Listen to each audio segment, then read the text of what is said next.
Pemirsa, di balik ambruknya bangunan di Pondok Pesantren Al-Qosini, Buduran, Sidoarjo, tersimpan pula kisah haru lainnya tentang pengorbanan perjuangan santri untuk tetap bisa bertahan hidup.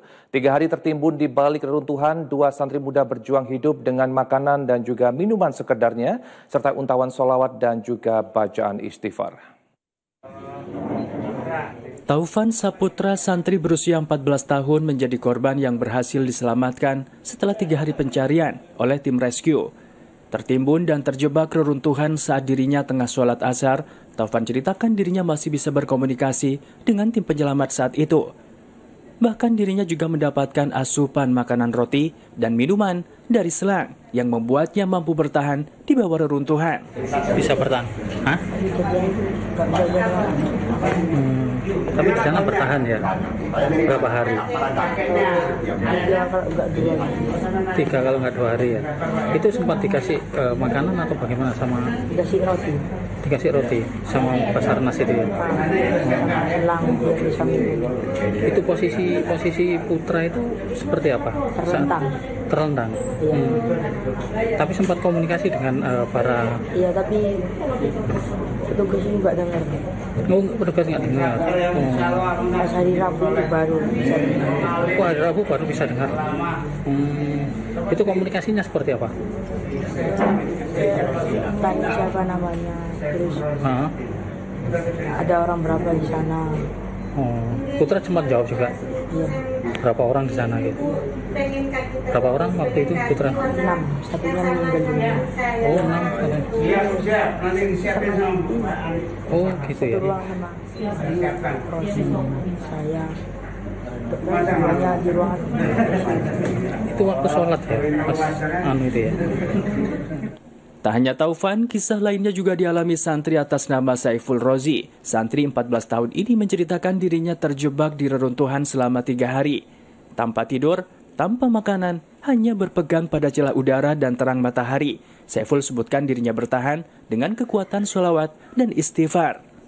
Saiful juga mengungkapkan mendengar suara tok-tok petugas, hingga akhirnya dirinya meminta tolong dan bisa diselamatkan setelah petugas membuat celah dan dirinya dapat dievakuasi. Di sini kena cocoran, ketimpang ya. Miring, cocoran, miring lagi pas selesai. Kok tim SAR bisa tahu gimana? Kamu minta tolong atau gimana? Pertama nggak tahu gimana. Oh, nggak tahu. Pas ada tim yang bilang, apakah ada orang? Terus kamu jawab? Tok. Suruh tok. Dulu tok. Karena nggak bisa ngomong ya tok. Terus akhirnya kamu. Sini Pak. Pak. Siapa namanya?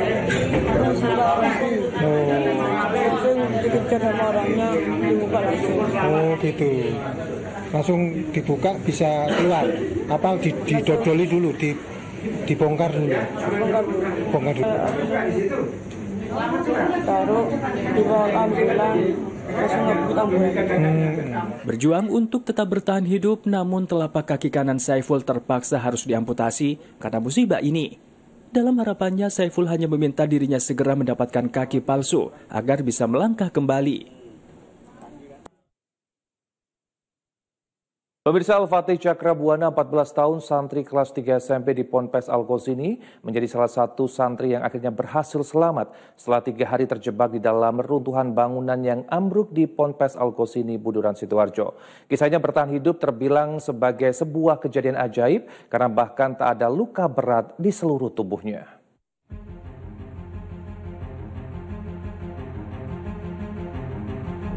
Mendapatkan penanganan medis di RSUD RT Notopuro Sidoarjo, tepatnya di Gedung Geraha Delta Husada lantai 2. Al-Fatih Cakrabuana, 14 tahun, santri yang berhasil dievakuasi oleh petugas pada hari ketiga, menjadi satu dari sekian korban yang beruntung. Nyawanya tetap selamat setelah hampir 3 hari terjebak di dalam reruntuhan bangunan yang ambruk pada Senin lalu di Pondok Pesantren Al-Qosini, Buduran, Sidoarjo. Bersama keluarganya yang setia mendampingi selama masa pemulihan, Al-Fatih menceritakan kejadian saat itu ia tertidur di rakaat kedua. Lalu tiba-tiba mendengar suara gemuruh bangunan yang ambruk. Ia langsung berusaha melarikan diri, namun kemudian pingsan saat sadar ia sudah dalam posisi tertidur miring. Al-Fatih kemarin ceritanya di dalam gimana sih, Kak? Tidur. Sholat rakaat berapa, Kak? Kedua. Terus kena sempat lari atau kemudian? Sempat lari tapi masih kena. Terus habis itu posisinya gimana itu Kak? Jadi Langsung pingsan. Bangun udah kayak tidur miring. itu hari keberapa? Nggak ingat ya? Enggak. Kemudian tiba-tiba ada petugas atau gimana Kak? Pak, masih lama ada petugasnya.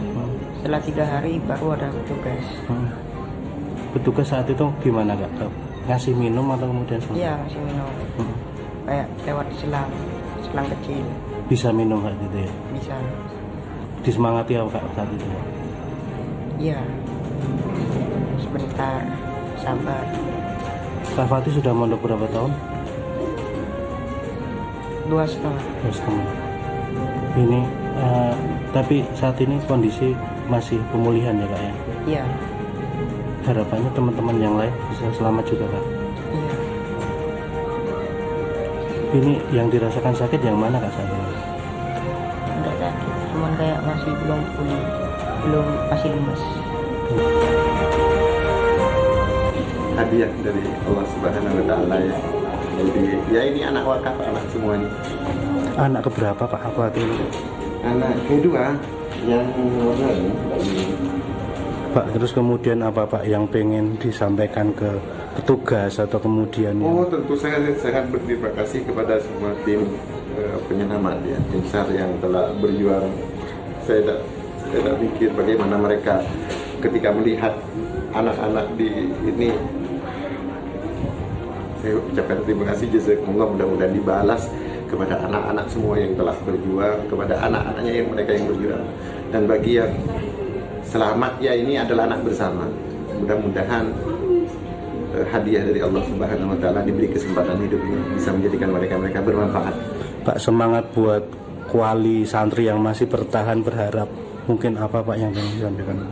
Harus semangat, kalaupun misalkan takdir Allah, misalkan harus dipanggil kepada Allah Subhanahu wa Ta'ala, mereka anak-anak syahid, mereka mati di dalam mencari ilmu, apalagi di dalam ibadah, pasti mereka akan menjemput orang tuanya ke surga Allah Subhanahu wa Ta'ala. Menjadi wali santri yang beruntung anaknya dapat selamat tanpa adanya luka apapun di tubuhnya, Abdul Hanan, ayah Al-Fatih berharap wali santri lainnya bisa tetap tegar dalam menghadapi musibah ini. Hingga kini proses evakuasi terus dilakukan oleh para petugas, di mana alat berat sudah diterjunkan di lokasi ambruknya bangunan di Pondok Pesantren Al-Hozini, Buduran, Sidoarjo.